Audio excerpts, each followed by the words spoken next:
La 18e réunion du Conseil exécutif de l'Organisation des producteurs de pétrole africains qui se tient en République du Congo devrait définir les perspectives de l'industrie pétrolière et gazière en Afrique à l'ère de la transition énergétique.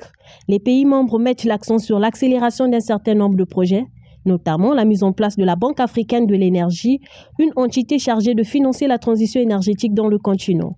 En sa qualité de vice-président de l'APO, le ministre congolais des hydrocarbures, qui a lancé les travaux, estime qu'il est nécessaire de doter le continent d'un instrument autonome, susceptible de permettre au pays de faire face aux défis de l'industrie pétrolière et gazière. Permettez-moi aussi de féliciter le secrétariat de l'APO et AEI Corp pour l'exécution du mandat du Conseil des ministres pour négocier avec Afreximbank la création de la Banque africaine de l'énergie. Il s'agit sans doute aujourd'hui, par rapport au premier des défis que nous avons à affronter, il s'agit probablement du projet le plus important que nous avons à réaliser dans les semaines et les mois à venir. Nous croyons que ce projet est l'un des piliers, l'un des leviers qui sauvera l'industrie pétrolière et gazière africaine. Nous exhortons deux groupes de travail à redoubler d'efforts pour veiller au décollage effectif de la Banque africaine de l'énergie.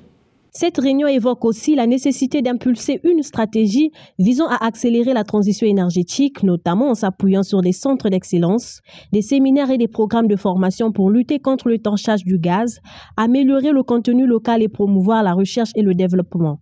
L'organisation se satisfait des progrès enregistrés ces dernières années. Au nom du Conseil des ministres, saluer également la vision de créer des centres régionaux d'excellence dans le secteur pétrolier et gazier pour relever le défi de la technologie et de l'expertise. La série de réunions tenues entre les directeurs généraux des sociétés pétrolières et gazières nationales, des pays membres de l'APO au cours des 2 dernières années, ainsi que les réunions du Forum des directeurs des institutions de recherche et de formation organisées par le secrétariat de l'APO constituent, à n'en point douter, des signes indéniables pour relever les défis liés au pétrole, à la technologie et à l'expertise auxquels nous sommes confrontés en tant que membres de l'APO. Je voudrais ensuite saluer les mesures prises par le secrétariat général dans le cadre de la promotion de la mise en œuvre d'un réseau d'oléoducs de l'Afrique centrale qui vise à relier 11 États d'Afrique centrale par un oléoduc complet de pétrole, de produits pétroliers et de gaz. Il est important que nous nous concentrions en effet également sur le défi de l'infrastructure et du marché. À travers ces initiatives stratégiques et à ces partenariats, en l'occurrence la collaboration avec Afreximbank, l'Organisation des producteurs de pétrole africains devrait relever les défis auxquels le secteur des hydrocarbures est confronté.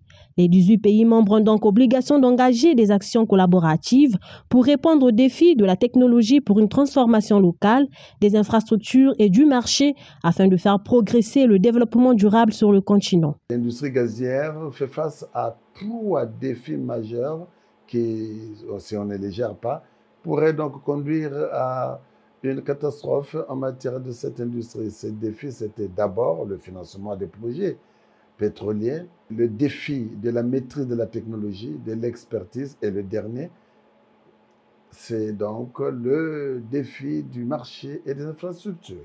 Notre accent au niveau du secrétariat, qui est orienté par le Conseil exécutif et le Conseil des ministres, c'est basé pour gérer ces 3 défis que je viens de mentionner. L'ambition de toutes les parties prenantes est de faire de l'Organisation des producteurs de pétrole africains une structure de référence sur les questions énergétiques.